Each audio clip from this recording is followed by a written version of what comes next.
JEE mains में पूछे गए इस क्वेश्चन में क्या दिया, the interior angles of a polygon are in AP if the smallest angle is 120 degree and the common difference is 5 degree, then the number of sides, यानी polygon के number of sides बताते हैं, है ना, जिसके एंगल्स क्या है AP में। अब देखिए पॉलीगॉन के लिए आपको एक चीज याद रखना चाहिए, किसी भी पॉलीगॉन के total number of interior sum of interior angles of a polygon कितना होता है n-2 इंटू 180 डिग्री होता है ना। इसको ऐसे भी याद रख सकते हो आप। मान लीजिए ट्रेंगल है, ट्रेंगल में कितनी साइड है, 3 साइड है ना, और टोटल एंगल कितना होगा ये, है ना, टोटल 180 डिग्री होगा इनका, है ना। अगर मैं यहाँ पर 3 साइड रखता हूँ तो 3-2 इंटू 180, तो देखो 180 आ रहा है ना, ये आ रहा है ना। इसी तरह से अगर मैं ये कोई स्क्वायर या रेक्टेंगल लेता हूँ, इसमें कितनी साइड है, 4 है, तो यहाँ पर अगर रखता हूँ 4-2 इंटू 180 रखता हूँ तो क्या आ जाएगा 2 इंटू 180, यानी 360 आता है। तो 360 तो होता है इनका टोटल 90 करके, है ना, तो 360 होता है ना, ये 360 होता है। तो इसका मतलब ये फार्मूला सही काम कर रहा है। तो इसको ये आपको याद ही रखना है, sum of integrals of the polygon कितना होता है n-2 180 डिग्री। अब ये करता है इसके जो एंगल्स हैं वो काय में है, एपी में है किसी पॉलीगॉन, स्मॉलेस्ट एंगल का मतलब अगर मान लीजिए एपी में है तो इसका ए स्मॉलेस्ट मान लेता हूँ तो 120 डिग्री हो गया ये, यानी फर्स्ट वाला ए के बाद ए प्लस डी आया होगा। कॉमन डिफरेंस भी दे रखा है इसका 5 डिग्री, है ना। अब नंबर ऑफ साइड बता दिए, क्या बतानी, नंबर ऑफ साइड। तो देख लो नंबर ऑफ साइड कैसे पता लगेगी, सम तो ये ऐसे निकला है ना, सम ऑफ, और यहाँ से सम कैसे निकलेगा, किसी भी उसका सम एस इज इक्वल टू होता है n/2 2a plus n-1 into B होता है। तो हमारे हिसाब से ये होगा अगर ये एपी में है ना। तो यहाँ से एस एन हमें निकालना ही है साइड, 2a कितना हो गया 2 इंटू 120 प्लस n-1 इंटू 5, है ना। ये एस कितना है सभी का टोटल, यानी ये होगा n-2, ठीक। तो यहाँ से अपने को निकालना है, समझ रहे हैं यहाँ पर।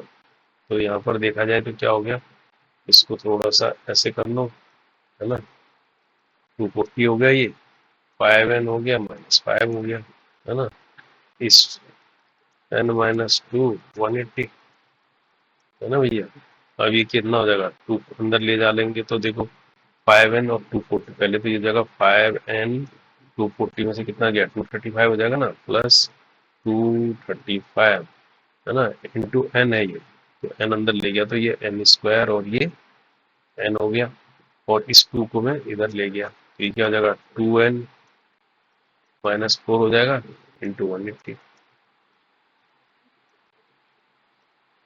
ठीक है। और थोड़ा इसको खोल लेते हैं, 5n² प्लस 235n, और ये क्या हो जाएगा अंदर इसको 360n और -8 से 0, 4-8 32 का 2, 3-4-3 720, है ना। अब इसको एक तरफ ले लो, कैलकुलेशन कर लो बस। अब फिर इधर ही ले लो 5n² 235 में से 360 माइनस होगा ना, तो यानी 360 में से 235 गया, कितना आ गया 10 में से 5 गया 5, 5 में से 3 गया 2, है ना। तो कितना हो गया ये 125, है ना, तो -125 आ जाएगा ये, क्योंकि ये इधर आके माइनस होगा ना, तो -125n हो जाएगा, और ये इधर आ जाएगी 720 बन जाएगा। तो एक इक्वेशन बन गई है ना, जो क्वाड्रेटिक है n में। अब इसको थोड़ा 5 से डिवाइड कर सकते हैं, ये n² हो जाएगा, ये कितना आ जाएगा 25, 25 n, और ये कितना हो जाएगा 5 एकम 5 6 7 2, है ना, 5 चौको 20 5 144 आ जाएगा ये, टोटल 0। अब देखो इसके फ्रैक्शन करते हैं, तो फ्रैक्शन 144 के से बनाओ जिनका टोटल 24 आए, 2 7 जा 2 2 जा 36 2 72 2 4 तो नहीं बना। और कुछ 18 2 36 2 4 8 8 और 18 लेकिन ये हो जाएगा 2 9 18 2 2 4 2 8 16 और 9 है ना। 16 और 9 क्या होता है 25।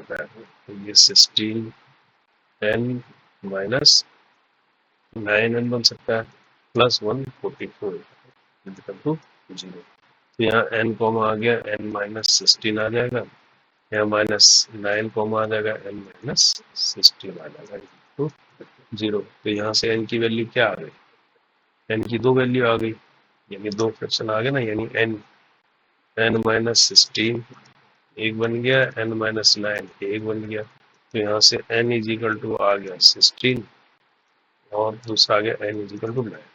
अब इनमें से कौन सा वैलिड होगा ये देखने के लिए थोड़ा सा आप इस पर आ जाओ, है ना। देखो किसी भी पॉलीगन में जो इंटीरियर एंगल होता है सिंगल एंगल, है ना, वो 180 डिग्री से ज्यादा नहीं हो सकता, कम ही हो सकता है। ठीक है, अब हम अगर इस फार्मूले में लगाएंगे, इसका ए एन निकालना चाहेंगे किसी भी पॉलीगन का एन टर्म निकालने के लिए, ए एन इजिकल होता है a plus n minus 1 into d, है ना। इस फार्मूले में हम ए एन निकालें, ए हमारे पास कितना है, ए में सबसे दे रखा है 120, ये 120 दे रखा है प्लस एन माइनस 1 और ये दे रखा है 5, है ना। अब मैं अगर इनमें से 9 रखता हूँ, चलो पहले छोटा वाला, तो क्या बनता है, ए एन क्या आता है 120 तो इंटू 8 हो गया ना, 8 इंटू 5 40। तो ये कितना बन रहा है 40 और 120 कितना हो गया 160 डिग्री हो रहा है ये, है ना। और ये चीज अगर मैं 16 रखता हूँ तो 16 यानी ये तो कितना आ गया A9 आ गया ना। ये अगर A16 निकालता हूँ यहाँ से तो क्या बनता है, ये तो वही रहेगा 120 प्लस 16 15 इंटू डी 5। ये कितना बनता है 120 प्लस 75। तो ये देखो कितना आ रहा है 195 आ रहा है, 195 डिग्री। तो ये क्या है, ये तो ग्रेटर देन है इससे, 180 डिग्री से ग्रेटर देन है ना। और किसी भी इंटीरियर का सिंगल एंगल क्या है 180 से बड़ा नहीं हो सकता है, वो ये क्या है 180 से छोटा है ना। तो ये वाला सही होगा, ये नहीं वैलिड होगा। इसका मतलब A16 वैलिड नहीं होगा, तो इसका मतलब ये आंसर नहीं होगा। n कितना होगा 9 होगा, तो क्योंकि n 9 में ये सेटिस्फाइड हो रही है चीज, समझ लो, तो इसलिए यहाँ पर n क्या होगा 9 होगा, n 9 is the answer. Okay, तो ये लास्ट में आपको जब इस तरह की चीज आ जाएगी तो आपको ऐसे चेक करना है कि भैया कौन सा इसमें से वैलिड होगा। तो n is equal to 9 is the right answer. Okay, thank you.